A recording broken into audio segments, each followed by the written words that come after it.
नमस्कार, नाशिकचा शेफ या चॅनलवर आपलं खूप खूप स्वागत आहे। तर आपल्याला काय करायचं आहे, 3 ते 4 आपल्याला चपात्या आहे ना अशा लाटून घ्यायच्यात आणि त्या कच्च्याच घ्यायच्यात बरं का, त्याला भाजायचं नाही आहे।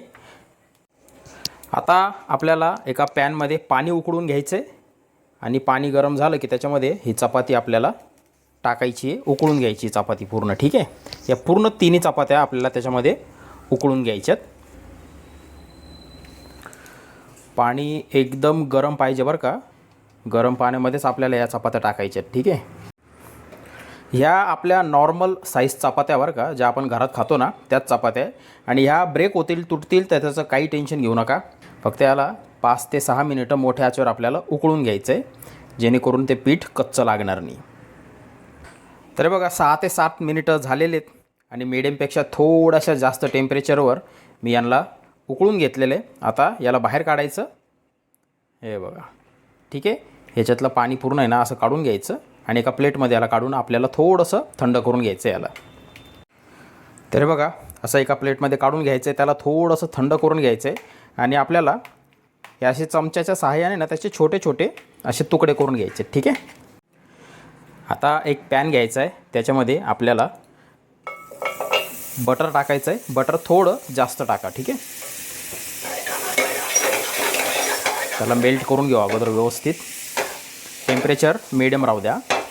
आणि त्याच्यामध्ये 2 चमचे मैदा आपल्याला टाकायचा आहे, सगळं मिक्स करून घेऊ आणि एक 2 ते 3 मिनटं याला मीडियम टेम्परेचरवर हा मैदा आपल्याला शिजवून घ्यायचा आहे, म्हणजे कसा आपल्याला तो कच्चा लागत नाही खाताना।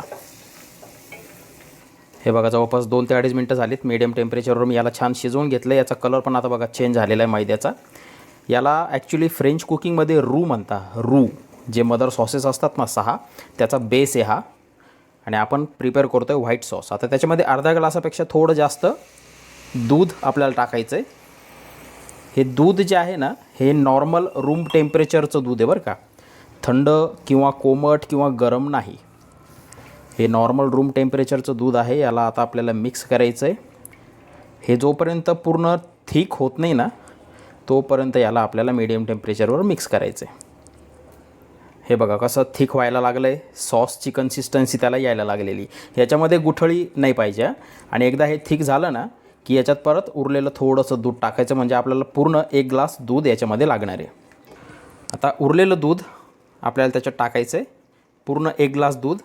सुरुवातीला अर्धा ग्लास एवढासाठी टाकलं, कारण काय जर गुठळी तयार झाली असती ना तर मग ती गेली नसती।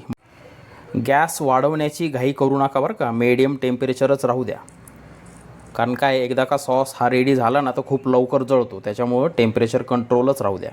आणि बघा आता याला सॉसची कन्सिस्टन्सी ऑलमोस्ट आलेली आहे। तर हे बघा हे झालेलं आहे।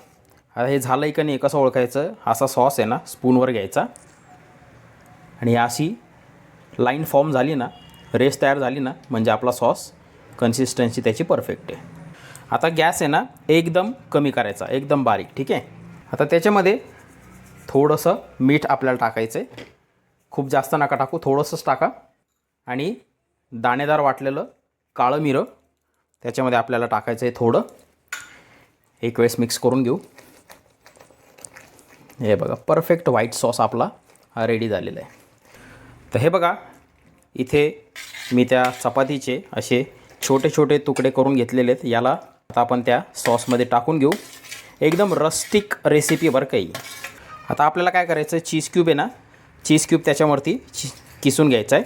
2 किंवा 3 चीज क्यूब आपल्याला त्याच्यामध्ये टाकायची। ठीक आहे, हे बघा आता असं मिक्स करायचं आणि फोल्ड करायचं आहे। ठीक आहे, हे बघा एकदा का हे मिक्स झालं ना की याला आहे ना शिजवायची गरज पडत नाही बरं का। मस्त असा एका प्लेटमध्ये काढून घ्या, जबरदस्त चीजी एकदम क्रीमी टेक्स्चर। मस्त असा एका प्लेटमध्ये गरमागरम घेऊन थोडीशी फक्त कोथिंबीर गार्निशिंगसाठी, नाही टाकली तरी काही प्रॉब्लेम नाही, पण एक छान दिसतो कलर।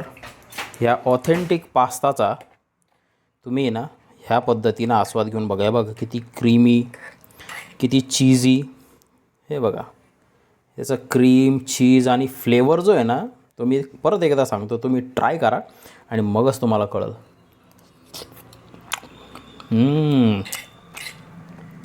एक नंबर,